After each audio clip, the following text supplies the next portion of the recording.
بسم اللہ الرحمن الرحیم۔ شروع اللہ کا نام لے کر جو نہایت ہی مہربان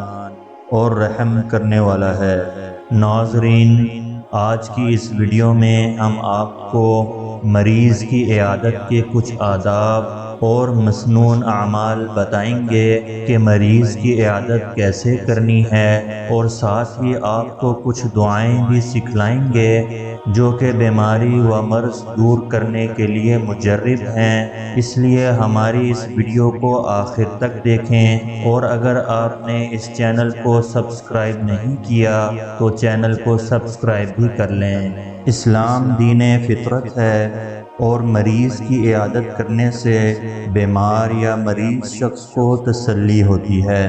کہ اس کی گرتی ہوئی طبیعت کو کچھ سہارا ملتا ہے، اور مرض کا ازالہ بھی ہوتا ہے۔ مزید یہ کہ اس سے باہمی اتفاق اور رواداری بڑھتی ہے، جو کہ باعث خیر و برکت ہے۔ اس لیے جب بھی کوئی عزیز رشتہ دار، ہمسائے، واقف کار یا کوئی تعلق دار بیمار پڑ جائے تو اس کی بیمار پرسی کے لیے ضرور جانا چاہیے۔ نبی پاک صلی اللہ علیہ وسلم نے ارشاد فرمایا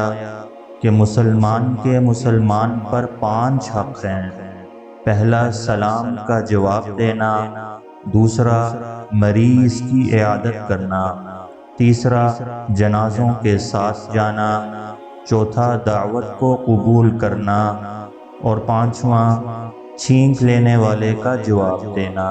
اور دوسری جگہ پر مسلم کی ایک طویل حدیث موجود ہے جو کہ حضرت ابو ہریرہ رضی اللہ تعالی عنہ سے روایت ہے کہ رسول اللہ صلی اللہ علیہ وسلم نے ارشاد فرمایا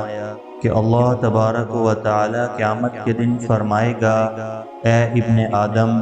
میں بیمار ہوا، تو نے میری عیادت نہ کی۔ وہ کہے گا، میں تیری عیادت کس طرح کرتا جبکہ تو رب العالمین ہے؟ تو اللہ فرمائیں گے، کیا تجھے علم نہیں تھا کہ میرا فلاں بندہ بیمار ہے، تو نے اس کی عیادت نہ کی؟ کیا تجھے علم نہیں، اگر تو اس کی عیادت کرتا تو مجھ کو اس کے نزدیک ہی پاتا؟ اور یہ کہ مریض اور بیمار شخص کی عیادت کے لیے جانا آپ صلی اللہ علیہ وسلم کی عادت شریفہ تھی، اور آپ کا مسنون عمل بھی کہ صحابہ کرام رضی اللہ عنہم میں سے جو بیمار ہو جاتا تو آپ اس کی عیادت کے لیے تشریف لے جاتے۔ اسی لیے نبی پاک صلی اللہ علیہ وسلم نے ایک اور موقع پر ارشاد فرمایا کہ جس شخص نے وضو کیا اور اچھی طرح وضو کیا اور اپنے مسلمان بھائی کی عیادت محض رضائے الہی کی خاطر کی تو وہ 60 سال کی مسافت بقدر جہنم سے دور کر دیا گیا۔ مریض کی عیادت کے لیے کوئی دن مقرر کرنا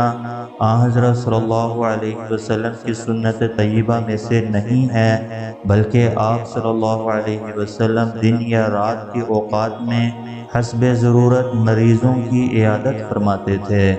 اور ایک اور روایت حضرت علی رضی اللہ تعالی عنہ سے یوں ملتی ہے کہ آپ نے فرمایا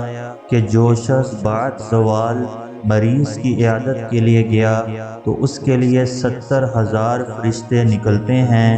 جو صبح تک اس کے لیے مغفرت کی دعا کرتے ہیں، اور اس کے لیے جنت میں پھلوں کی بھری ہوئی ٹوکریاں ہوں گی، اور جو آدمی مریض کے پاس صبح کو آئے تو 70,000 فرشتے نکلتے ہیں جو اس کے لیے پچھلے پہر تک مغفرت کی دعا کرتے ہیں، اور اس کے لیے جنت میں پھل دار درختوں کا راستہ ہوگا۔ اور آپ صلی اللہ علیہ وسلم جب کسی مریض کے ہاں تشریف لے جاتے تو اس کے سرہانے بیٹھتے، اس کا حال دریافت فرماتے اور پوچھتے کہ طبیعت کیسی ہے۔ آداب عیادت میں یہ بھی ہے کہ درود شریف اور دعائیہ کلمات سے گفتگو کا آغاز کرے،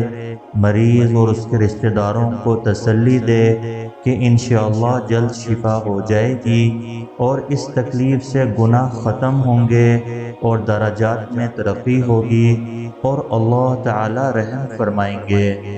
اور اسی متعلق حضرت ابو ہریرہ رضی اللہ تعالی عنہ اور حضرت ابو سعید خدری رضی اللہ تعالی عنہ سے روایت ہے کہ نبی صلی اللہ علیہ وسلم نے فرمایا کہ مسلمان کو کوئی رنج، دکھ، فکر اور غم نہیں پہنچتا، یہاں تک کہ کانٹا بھی جو اس کو لگتا ہے کہ اللہ تعالیٰ اس کے گناہوں کا کفارہ بنا دیتا ہے۔ مریض کے پاس بیٹھ کر مایوسی کی باتیں بالکل نہ کریں، بلکہ امید اور خدا کی رحمت دلانے کی باتیں کریں۔ چنانچہ رسول پاک صلی اللہ علیہ وسلم کا یہ ارشاد بھی موجود ہے کہ جب تم مریض کے پاس جاؤ تو اس کی زندگی کے بارے میں اس کا غم دور کرو، یعنی اسے تسلی دو، کیونکہ یہ تسلی تقدیر کو تو ٹال نہیں سکتی،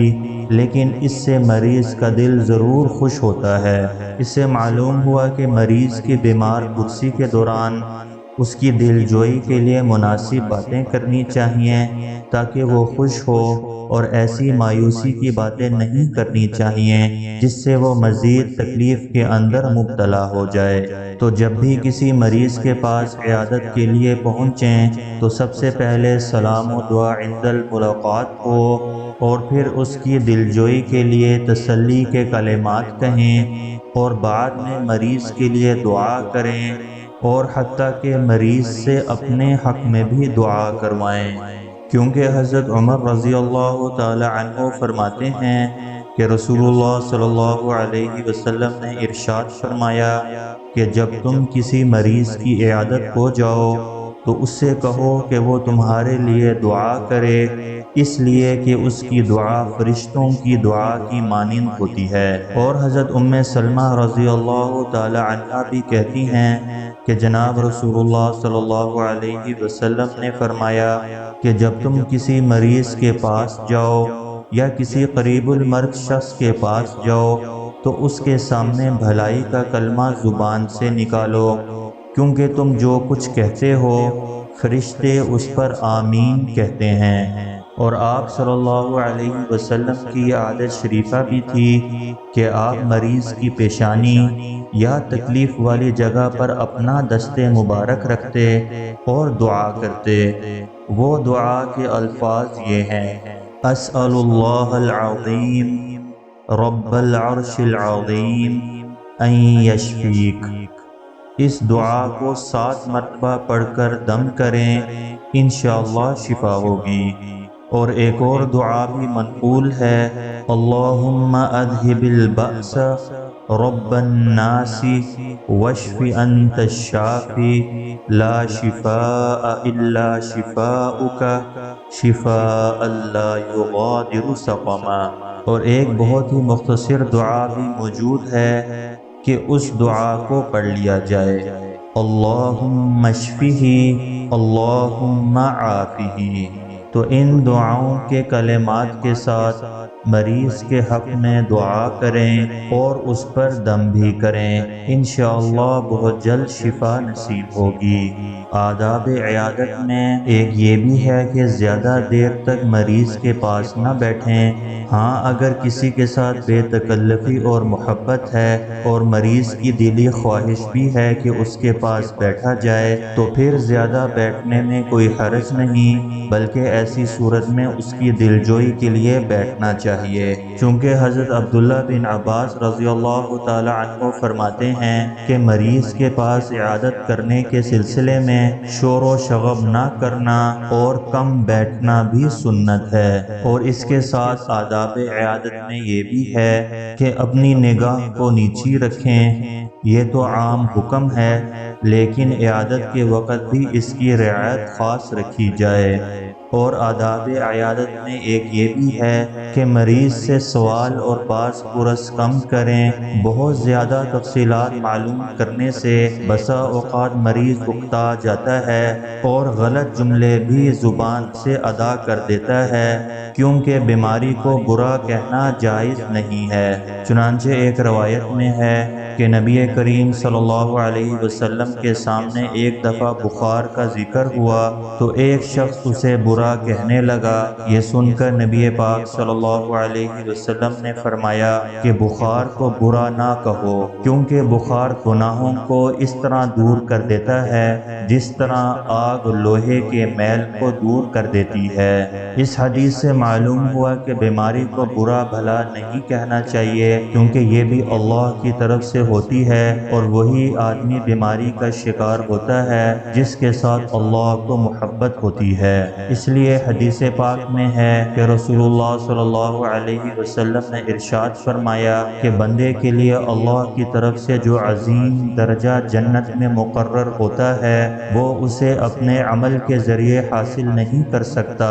تو اللہ تعالیٰ اس کے بدن یا اس کے مال یا اس کی اولاد کو مصیبت میں مبتلا کر دیتے ہیں اور پھر اسے صبر کی توفیق عطا فرماتے ہیں، یہاں تک کہ اسے اس درجے تک پہنچا دیتے ہیں جو اس کے لیے اللہ کی جانب سے مقرر ہوتا ہے، اور اس کے ساتھ ساتھ مریض کے سامنے رفقت، شفقت اور ہمدردی کا اظہار کرے اور اس کی راحت و آرام کو بھی ملحوظ خاطر رکھے، اور مریض کو کچھ اعمال کرنے کی بھی تلقین کرے، جیسے کہ ایک روایت میں آتا ہے کہ جو شخص بیماری کی حالت میں 40 مرتبہ لا الہ الا انت سبحانک انی کنت من الظالمین 40 دفعہ پڑھے تو اگر اسی بیماری میں مر گیا تو شہید کے برابر ثواب ملے گا، اور اگر اچھا اور تندرست ہو گیا تو تمام گناہ بخش دیے جائیں گے۔